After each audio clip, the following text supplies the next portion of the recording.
What's up, fam? It is day 2, the follow-up video to yesterday's part 1 on setting your goals for 2023 and dominating this year. If you have not yet watched that video, I encourage you to pause this, go back and watch that one, because this is just going to piggyback off that. What we did was basically make a whole bunch of goals and then dwindle it down to 3, and we're going to focus on these 3. And now in this video, I'm going to show you how to turn that focus into action and ultimately achieve what your goals are, because really you're capable and able to achieve any type of goal you set your mind to, but we're just not really taught how. We're not even taught to set goals. We're definitely not taught how to implement a system that will work and ultimately contribute to you achieving those goals. So what I want you to do is get out your list. You're going to pick your top 3. Now we're going to narrow it down to 1. If the 3 are related, then you can use this for all of them at the same time simultaneously.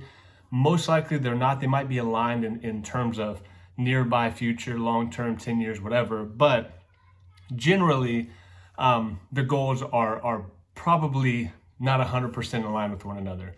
Okay, so we're going to take a simple example, and that is building your business. So if business is one of your goals, whether you've already started or you've been going for 2, 3, 5, 10 years, and you just can't seem to really get the ball rolling, you may have got some momentum over the the whole COVID lockdown, whatever. We fortunately were very blessed in having been essential during it. So we did grow. It was awesome. But there's people who came into our business in those last 2 years, when things, level out, it goes back into, do you have the grit to keep going? Do you have the systems in place to grow your business with or without basically things just being handed to you, okay? So what that looks like is, number 1, rule of 100. And so what I mean by this is volume is king. If you are just starting your business, and say part of your business is going out and talking to local businesses, business to business, or other types of people that around your business, to invite you in for the opportunity or your product or service. If you can figure out what a number looks like in terms of your ROI, so say if you can get 1 client for every 10 you talk to, if you want 10 clients, you talk to what? 100, right?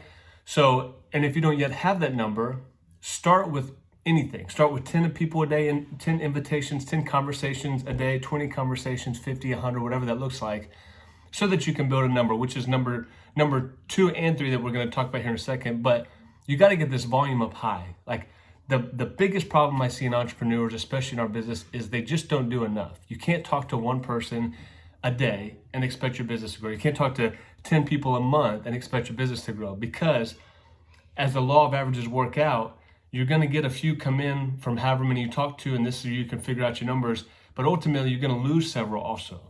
Okay, so where you lack in numbers, you have to where you lack up in skill, you have to make up for in numbers. Okay, as you get better, you can lessen the numbers if you choose to, but by that time, you've built the discipline so much that why don't you just keep the numbers going?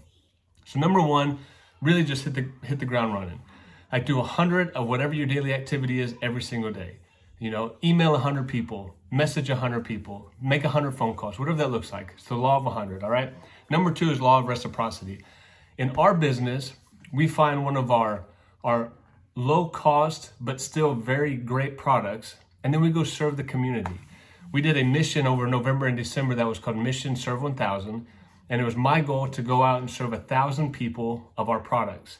Now that ended up being 1,724 people. So it was awesome. And the community got on the back end of it, and they were referring different businesses and different organizations, churches, schools, all kinds of stuff, because they saw that we were just genuinely trying to serve our community, and it almost doubled what our goal was, which is fantastic.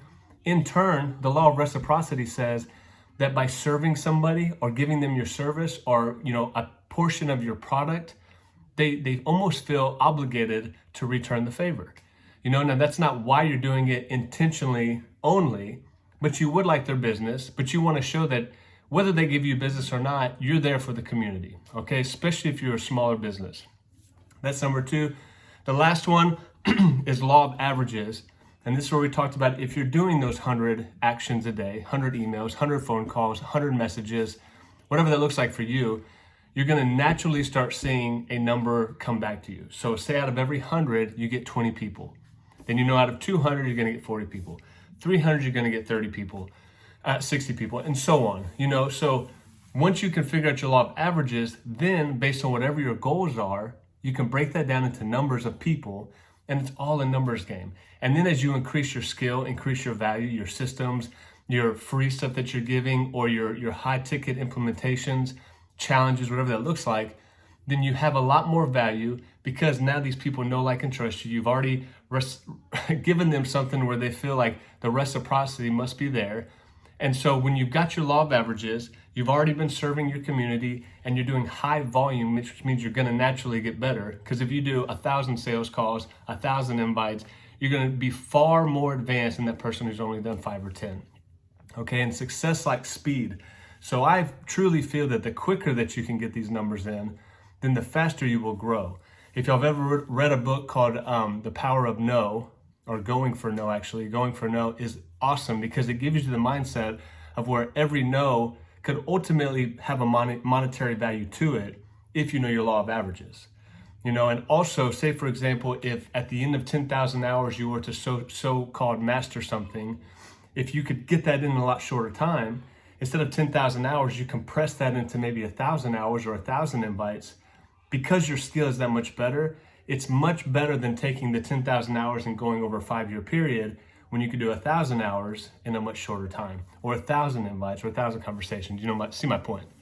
Okay, so ultimately, once you've got these three things figured out and you've written down and you're clear on what your averages are, which is the most important part of this, then you can learn how to duplicate yourself. So then you can start hiring, you can start recruiting, or even better, you can multiply yourself.